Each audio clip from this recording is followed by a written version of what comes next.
다섯 번째 단원 2차 방정식인데 2차 방정식을 들어가기 전에 방정식에 대한 일반적인 얘기, 그 다음에 절대값 기호가 들어있는 그런 방정식을 어떻게 풀 것인가 라고 하는 그런 거에 대해서 이제 미리 한번 하고 그 다음에 2차 방정식을 배우는 겁니다. 첫 번째, 방정식의 의미. 그래서 방정식은 등식에 포함된 미지수의 값에 따라서 참이 될 수도 있고 거짓이 될 수도 있는 등식. 즉 x의 값에 어떤 미지수 x에다가 어떤 값을 대입하느냐에 따라서 이게 참도 되고 거짓이 될 수도 있는데 그걸 우리가 방정식이라고 한다. 뭐 예를 들면 이런 거겠지. 2x 1은 3. 뭐 여기다 x에다가 2 대입하면 참이고, 그 다음에 x가 2 말고 x나 5 이런 거 되면 거짓이잖아. 그래서 이런 것들을 우리가 방정식이라고 한다라고 하는 거하고, 그 밑에 참고라고 되어 있는데 항등식은 특정한 문자에 어떠한 값을 대입해도 항상 참이 되는 등식. 이런 거지 뭐 결과적으로 2x-1이 돼 있다. 그럼 2에 x 플러스 1 마이너스 1. 이거는 결과적으로 여기는 2x-1이 되고 여기도 2x-1이 되겠지. 그래서 x에다 어떤 값을 대입해도 다 양쪽이 똑같이 되니까 우리가 이런 것들은 항등식이라고 얘기를 한다. 즉 방정식은 x에다가 어떤 값을 대입하느냐에 따라서 참이 되기도 하고 거짓이 되기도 하는 등식이고, 항등식은 x에다 어떤 값을 대입해도 항상 성립하는 등식. 여기서는 이제 똑같은 게 등식이라고 하는 거지. 등식인데 x 값에 따라 변하는 게 방정식, 항상 참이 되는 게 항등식. 그렇다는 얘기입니다. 자, 그 다음에 두 번째가 방정식의 해예요. 해. 방정식의 해 또는 근, 해 또는 근이라고 얘기를 하지. 방정식이 참이 되게 하는 미지수의 값을 그 방정식의 해 또는 근이라고 한다. 우리가 방정식의 해 또는 근을 구하는 것을 방정식을 푼다라고 얘기를 합니다. 여기서는 x는 2가 해겠지. 근이 되고, 물론 이제 1차 방정식에서는 근이 있을 수도 있고 그 다음에 없을 수도 있고 무수히 많을 수도 있다.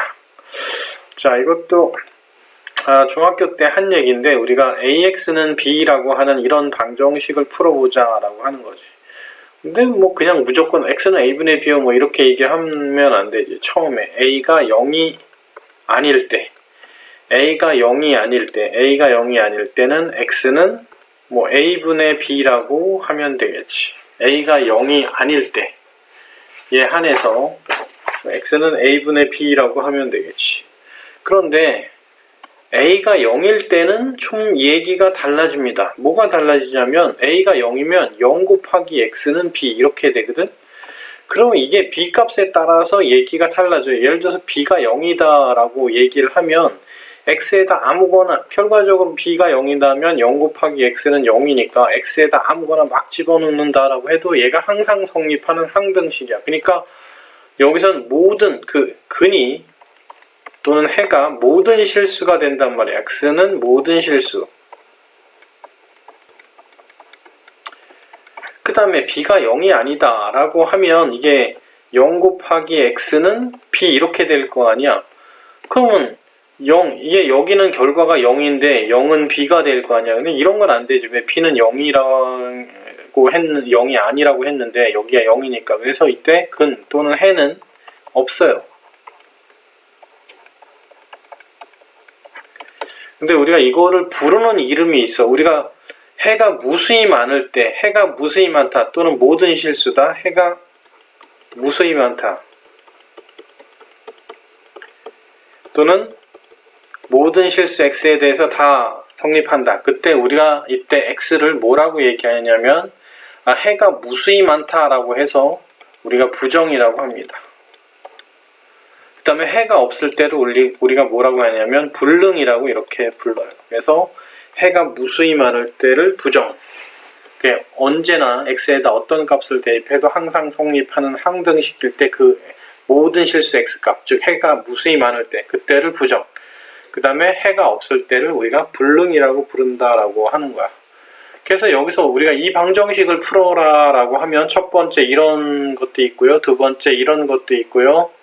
그 다음에 세 번째 이런 것도 있다. 그래서 우리가 이런 거를 풀으라고 하면 이렇게 풀 수 있어야 됩니다. 이건 뭐 중학교에서도 배운 내용입니다. 자, 그 다음에 여기에 대한 문제를 풀어보면 확인 문제입니다. 그럼 일단 여기서 첫 번째 여기서는 이제 A가 0일 때를 봅시다. A가 0일 때. 왜냐하면 이게 A가 0일 때 또는 A가 1일 때 뭐 이런 거니까. A가 0일 때. A가 0일 때는 결과적으로 어떻게 되냐면 0 곱하기 X는 0 이렇게 돼 보니까 이건 부정이 돼요. 해가 무수히 많다라고 하는 부정이 되고, 두 번째 A가 1일 때를 봅시다. A가 1일 때. A가 1일 때는 앞에 건 0이 돼요. 근데 뒤에는 1이 돼버리죠. 이런 걸 만족하는 실수 X는 없습니다. 따라서 여기는 해가 없다. 불능입니다. 자, 이렇게 기본적인 방정식의 뜻이 뭐냐, 해라는 게 어떤 거고, 그 다음에 부정이 어떤 거고 불능이 어떤 건지에 대해서 알아봤습니다.